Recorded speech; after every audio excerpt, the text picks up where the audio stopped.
বীর ছাত্র জনতাকে স্মরণ করছি, যাদের আত্মদানের মধ্য দিয়ে উসিলায় আল্লাহ বাংলাদেশের মানুষকে একটি নূতন স্বাধীনতা দিয়েছেন, একটি মুক্ত জীবন ফিরিয়ে দিয়েছেন।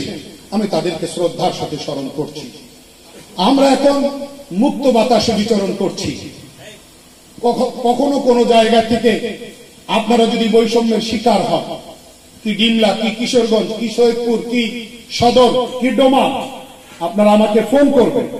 আমরা আমাদের যথাসাধ্য জায়গা থেকে সাধ্যের জায়গা নিংড়ে দিই, সাধ্যের সবটুকু নিংড়ে দিয়ে আমরা আপনাদের পাশে দাঁড়াবো। ছাত্রদেরকে আমরা একাই রাস্তায় ছেড়ে দেব না, আমরা তাদের পাশে আছি। জমিয়ত যখন যেটা করা দরকার, জমিয়ত তখন সেটা করতে একটু দ্বিধা করে না। দামি নির্বাচনে আমরা যাই নাই, প্রহসনের নির্বাচনে আমরা যাই নাই, ভোট ডাকাতির নির্বাচনে আমরা যাই নাই। বহু সুযোগ ছিল, কিন্তু আমরা মিথ্যা এবং ৯-৬-এর রাজনীতিতে আমরা পা ফেলি না। তারপর আপনি যত দ্রুত সম্ভব জাতির সামনে একটা ফ্রি অ্যান্ড ফেয়ার, সর্বমহলে গ্রহণযোগ্য একটি ইলেকশনের রোডম্যাপ আপনি জাতিকে দিন। ২৬ দিন মাহে রমজানের নির্যাতন, অন্যান্যরা আরো বেশি সময় রিমান্ড পেতেছে। আমাদের এই জেলবন্দি থাকা, দিনের পর দিন রিমান্ডে থাকা, এগুলোতে আমরা একটুও হতাশাগ্রস্ত হইনি, একটু আমরা বিচলিত হইনি। কারণ আমাদের কষ্ট, আমাদের উপর নির্যাতনের ঝড় বয়ে যাওয়া, এটা আল্লাহর জন্য।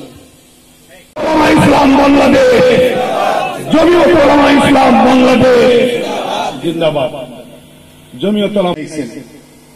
আমার দাদাকে পারিবারিক অঙ্গন থেকে আমি যতটুকু চিনতে পারি নাই, এই দুইজন মানুষের কাছ থেকে আমি আমার দাদাকে বেশি চিনেছি।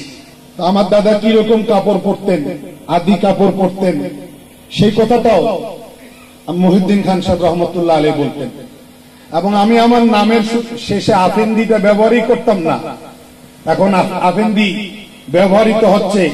এর পিছনে মাওলানা মহিউদ্দিন খান সাহেব রহমতুল্লাহ আলাইহির একটি আগ্রহ। একটা টিম গেলাম ওনার গ্যান্ডারিয়ার বাসায়, আমাদের তৎকালীন সময়ের কাউন্সিলকে সামনে রেখে।